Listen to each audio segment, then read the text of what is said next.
क्यों नहीं दिला पा रहे हैं अशोक गहलोत अपने चहेतों को टिकट? कौन है ये चहेते? शांति धारीवाल जो यूडीएच मंत्री हैं कोटा से, महेश जोशी जो पीएचडी मंत्री हैं जयपुर से, और धर्मेंद्र राठौड़ जो आरटीडीसी के चेयरमैन हैं। मुख्यमंत्री अशोक गहलोत के सबसे करीबी, सबसे नजदीकी ये माने जाते हैं। शांति धारीवाल का नाम पेंडिंग में इसलिए रख दिया गया है क्योंकि इनका नाम जब लेकर अशोक गहलोत कांग्रेस की स्क्रीनिंग कमेटी में पहुंचे थे, तब आला कमान ने कथित रूप से उनके नाम को लेकर ऐतराज किया था और पूछा था कि यही है क्या शांति धारीवाल जिनके घर पर एमएलए इकट्ठा हुए थे जब कांग्रेस चाह रही थी कि अशोक गहलोत कांग्रेस अध्यक्ष बन जाए और दिल्ली चले जाए, तब एमएलए ने विरोध किया था। और बताया जाता है कि इन एमएलए ने महेश जोशी के बुलावे पे वो शांति धारीवाल के घर पहुंचे थे, फिर उन्होंने जाके एक तरह से बगावत करी थी और सरकार के ही अपने ही सरकार में मंत्रियों ने और एमएलए ने जाके स्पीकर को अपना इस्तीफा सौंपा था। अब इसका क्या हम विश्लेषण करें कि अशोक गहलोत एक समय में जब इनका पूरा बोलबाला था यहाँ पर राजस्थान की राजनीति में, तो वो क्यों नहीं दिला पा रहे हैं अपने इन चहेतों को टिकट?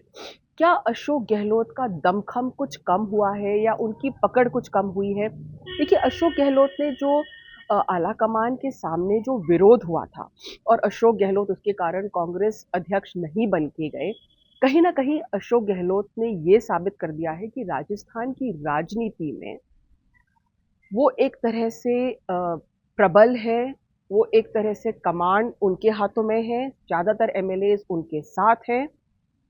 लेकिन जब आला कमान की जरूरत पड़ रही है अशोक गहलोत को, तब आला कमान भी अब उनको कहीं ना कहीं ये संदेश या ये संकेत देने की कोशिश कर रहा है कि देखिए, अगर आप आला कमान को आंखें दिखाएंगे तो फिर आला कमान भी जब टिकटों का बंटवारा होगा तो वहां पर हो सकता है कि आपके कुछ चहेतों के नाम कट सकते हैं। पेंडिंग में रखा गया है शांति धारीवाल के का टिकट, बहुत बड़ी बात है। यूडीएच मंत्री हर अशोक गहलोत के हर कार्यकाल में यूडीएच का ही विभाग मिलता है उनको, नगरीय विकास का ही विभाग मिलता है उनको, बहुत करीबी माने जाते हैं। मुख्यमंत्री के पुराने साथी है वो, महेश जोशी भी बहुत करीबी है और धर्मेंद्र राठौड़ को कौन नहीं जानता। पूरे जो लाल डायरी की किस्से और कहानियां हैं, बताया जाता है कि जो लाल डायरी है वो धर्मेंद्र राठौड़ की ही है। तो अगर हम देखें तो कहीं ना कहीं जो अशोक गहलोत को अब चुनौती का सामना करना पड़ रहा है, वो सिर्फ आला कमान ही नहीं है, लेकिन सचिन पायलट जिसको अब आला कमान की बैकिंग मिल गई है। एक समय था जब आला कमान सचिन से थोड़ा सा पीछे हट गया था, खासकर जब वो मानेसर गए थे, लेकिन उसके बाद में सचिन पायलट ने जो भी गिले शिकवे हैं वो दूर कर दिए हैं।